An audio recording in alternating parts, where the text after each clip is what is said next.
আমরা অনেকেই মনে করি যার আকার যত বড় বা গায়ের জোর যত বেশি সেই বুঝি সবচেয়ে শক্তিশালী।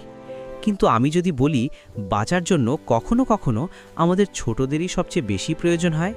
বিখ্যাত ক্লাসিক গল্প সিংহ এবং ইঁদুর, the lion and the mouse এর এই আধুনিক বর্ণনায় আপনাকে স্বাগতম।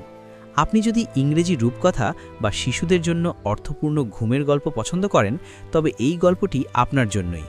এটি এমন এক গল্প যেখানে একটি ছোট ভুল একটি জীবনদায়ী বন্ধুত্বে পরিণত হয়। জঙ্গলের এক অলস দুপুরের কথা। বনের রাজা সিংহ দুপুরের খাবার শেষে গভীর ঘুমে মগ্ন। ঠিক তখনই সেখানে হাজির হলো এক ইঁদুর। ছোট, একঘেয়েমিতে ভোগা এবং দুষ্টুমির ফন্দি আটা ইঁদুরটির কাছে ওই ঘুমন্ত বিশাল দেহটাকে মনে হলো খেলার আদর্শ মাঠ। সে লিজ বেয়ে উঠল, পিঠ দিয়ে পিছলে নামল, সবই বেশ মজার ছিল, যতক্ষণ না রাজা জেগে উঠল। বিশাল এক গর্জনের সাথে সিংহ ইঁদুরটিকে ছোঁ মেরে ধরে ফেলল। তার বিশাল থাবার নিচে ছোট্ট প্রাণীটি আটকা পড়ল। খেলা শেষ। সিংহ তাকে জলখাবার হিসেবে মুখে পুরতে যাবে, ঠিক তখনই ইঁদুরটি প্রাণপণে মিনতি করে উঠল।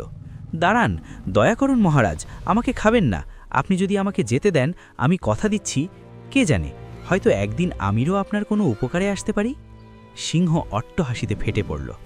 তুমি আমাকে সাহায্য করবে? আমি হলাম রাজা, আর তুমি তো সামান্য এক গ্রাস খাবার। কিন্তু সিংহের পেট ভরা ছিল, আর সত্যি বলতে পিচ্চি ইঁদুরটার সাহস দেখে সে বেশ মজা পেল। তাই অনিচ্ছা সত্ত্বেও সে ইঁদুরটিকে ছেড়ে দিল। যাও, আমার মত পাল্টানোর আগেই ভাগো এখান থেকে, সে গর্জন করে বলল। বেশ কিছুদিন কেটে গেল। ইঁদুর তার নিজের জীবনে ফিরে গেল, আর সিংহ তার রাজত্ব চালিয়ে যেতে লাগল। কিন্তু একদিন বিকেলে খটাস, শিকারী বিশাল এক জাল বনের রাজাকে শূন্যে তুলে ফেলল। সে গর্জন করল, ছটফট করল, জাল ছিঁড়তে চাইল, কিন্তু দড়িগুলো ছিল বড্ড মোটা। সে যত ধস্তাধস্তি করল, বাঁধন ততই শক্ত হলো। জীবনে প্রথমবারের মতো রাজা নিজেকে অসহায় মনে করল। তার গর্জন পুরো বনে প্রতিধ্বনিত হতে লাগল, তবে তাতে রাগের চেয়ে ভয়ই ছিল বেশি। সবাই লুকিয়ে পড়ল, কেবল একজন ছাড়া। সেই ছোট্ট ইঁদুরটি শব্দটা শুনল এবং বুঝতে পারল এটা কার গলা। সে পালিয়ে গেল না, বরং বিপদের দিকেই ছুটে গেল। সে জালে উঠে পড়ল, সবচেয়ে মোটা দড়িটা খুঁজে বের করল এবং চিবাতে শুরু করল। কুচ কুচ কুচ, তার ধারালো ছোট দাঁতগুলো ছুরির চেয়েও দ্রুত কাজ করল। কয়েক মিনিটের মধ্যেই টাস, দড়ি ছিঁড়ে গেল, জালের মুখ খুলে গেল, আর রাজা আলতো করে মাটিতে নেমে এলো, মুক্ত। সিংহ সেই ক্ষুদ্র প্রাণীটির দিকে অবাক হয়ে তাকিয়ে রইল। যেই প্রাণীটিকে সে প্রায় খেয়েই ফেলেছিল, যাকে তুচ্ছ ভেবেছিল, আজ সেই তার জীবন বাঁচাল।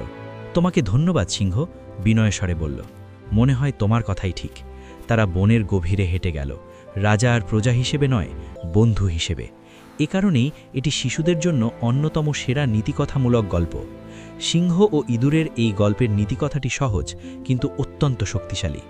বড় কোনো পরিবর্তন আনার জন্য তোমাকে আকারে বড় হতে হবে না, আর দয়া করলে তা কোনো না কোনোভাবে তোমার কাছেই ফিরে আসে।